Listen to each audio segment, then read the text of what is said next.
Hello दोस्तों, श्री शिवाय नमस्तुभम। दोस्तों, आप लोगों का नीलकंठेश्वर महादेव चैनल पर स्वागत है। तो अभी तक आप लोगों ने शिव महापुराण के अध्याय 14, 15, 16वें का श्रवण किया।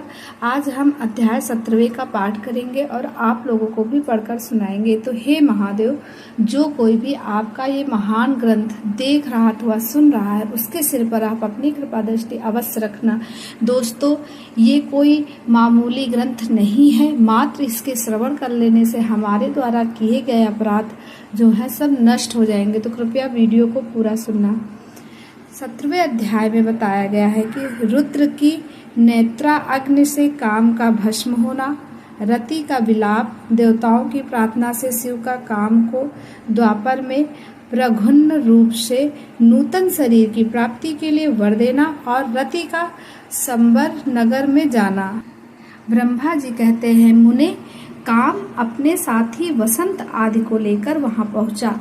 उसने भगवान शिव पर अपने बाण चलाए। तब शंकर जी के मन में पार्वती के प्रति आकर्षण होने लगा और उनका धैर्य टूटने लगा।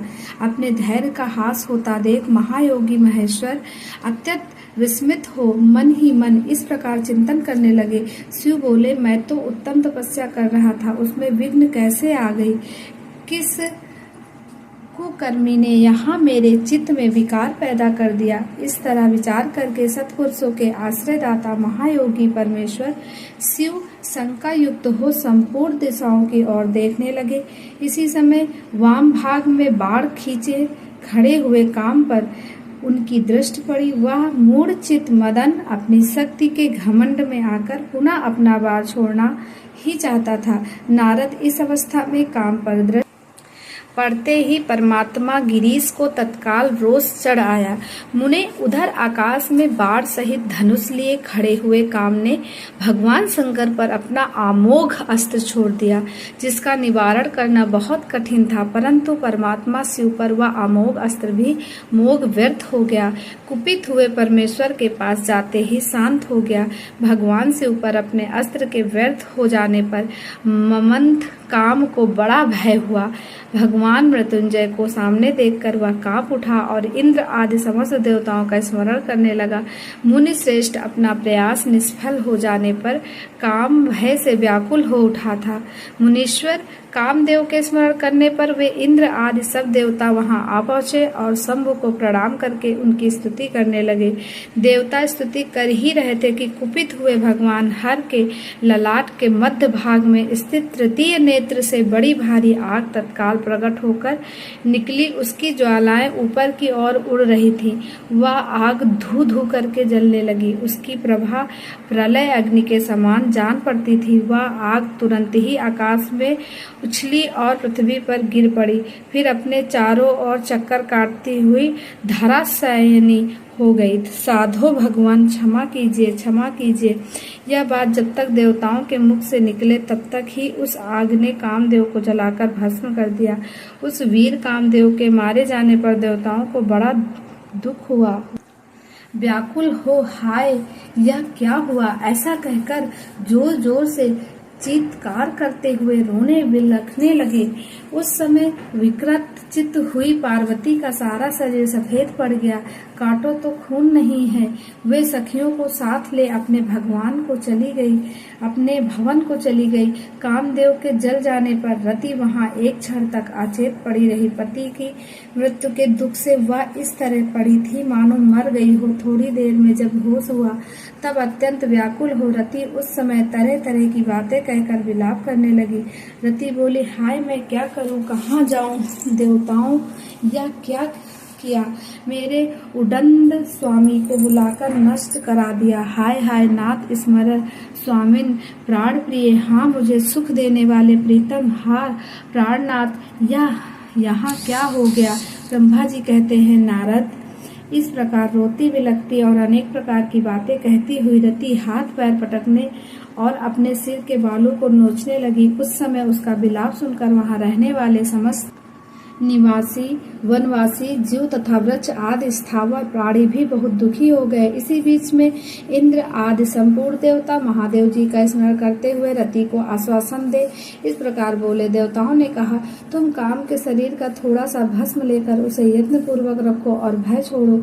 हम सबके स्वामी महादेव जी कामदेव को पुनः जीवित कर देंगे और तुम फिर अपने प्रीतम को प्राप्त कर लोगी। कोई किसी को ना तो सुख देने वाला है और ना कोई दुख ही देने वाला है। सब लोग अपनी अपनी करनी का फल भोगते हैं। तुम देवताओं को दोष देकर व्यर्थ ही शोक करती हो।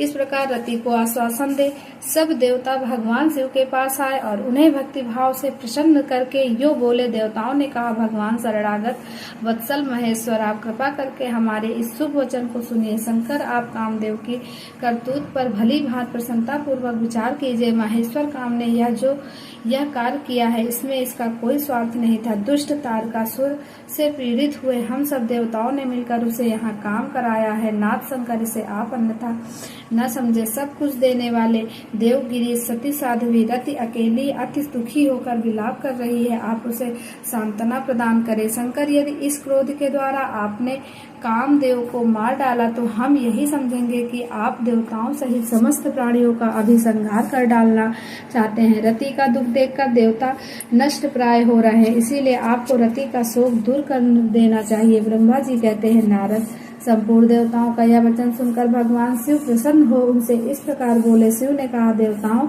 और ऋषियों, तुम सब आदर पूर्वक मेरी बात सुनो। क्रोध से जो कुछ हो गया वह तो अन्यथा नहीं हो सकता।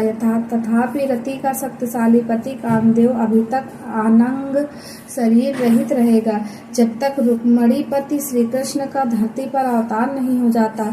जब श्री कृष्ण द्वारका में रहकर पुत्रों को उत्पन्न करेंगे तब वे रुक्मणी के गर्भ से काम को भी जन्म देंगे। उस काम का ही नाम उस समय प्रघुन्न होगा, इसमें संशय नहीं है। उस पुत्र के जन्म लेते ही सांबरासुर उसे हर लेगा। हरण के पश्चात दानव शिरोमणि सांबर उस शिशु को समुद्र में डाल देगा। फिर वह मूढ़ से उसे मरा हुआ समझकर अपने नगर को लौट जाएगा। रते, उस समय तक तुम्हें सांबरासुर के नगर में सुखपूर्वक निवास करना चाहिए। वहीं तुम्हें अपने पति प्रभुन की प्राप्ति होगी। वहां तुमसे मिलकर काम युद्ध में सांबरासुर का वध करेगा और सुखी होगा। देवताओं प्रभुन नामधारी काम अपनी कामनी रति को तथा सांबरासुर के धन को लेकर उसके साथ पुनः नगर में जाएगा। मेरा यह कथन सर्वदा सत्य होगा। ब्रह्मा जी कहते हैं, नारद, भगवान शिव की यह बात सुनकर देवताओं के चित्त में कुछ उल्लास हुआ और वे उन्हें प्रणाम करके दोनों हाथ जोड़ विनीत भाव से बोले। देवताओं ने कहा, देव महादेव करुणासागर, प्रभु आप कामदेव को शीघ्र जीवन दान दे तथा रति के प्राणों की रक्षा करे। देवताओं की यह बात सुनकर सबके स्वामी करुणासागर परमेश्वर शिव पुनः प्रसन्न होकर बोले, देवताओं में बहुत प्रसन्न हूँ। मैं काम को सबके हृदय में जीवित कर दूंगा। वह सदा मेरा गढ़ होकर विहार करेगा। अब आपने स्थान को जाओ, मैं तुम्हारे दुख का सर्वदा नाश करूंगा। ऐसा कहकर रुद्रदेव उस समय स्तुति करने वाले देवताओं के देखते देखते अंतर ध्यान हो गए। देवताओं का विषम दूर हो गया और वे सबके सब प्रसन्न हो गए। मुने तदंतर रुद्र की बात पर भरोसा करके स्थिर रहने वाले देवता रति को उनका कथन सुनाकर आश्वासन दे अपने अपने स्थान को चले गए। मुनीश्वर काम पत्नी रति शिव के बताए हुए सांबर नगर को चली गई तथा रुद्रदेव ने जो समय बताया था उसकी प्रतीक्षा करने लगी। तो दोस्तों, यहीं पर 17वां अध्याय समाप्त होता है। इसके आगे की कहानी हम जानेंगे अगले वीडियो में। श्री शिवाय नमस्तुभ्यम।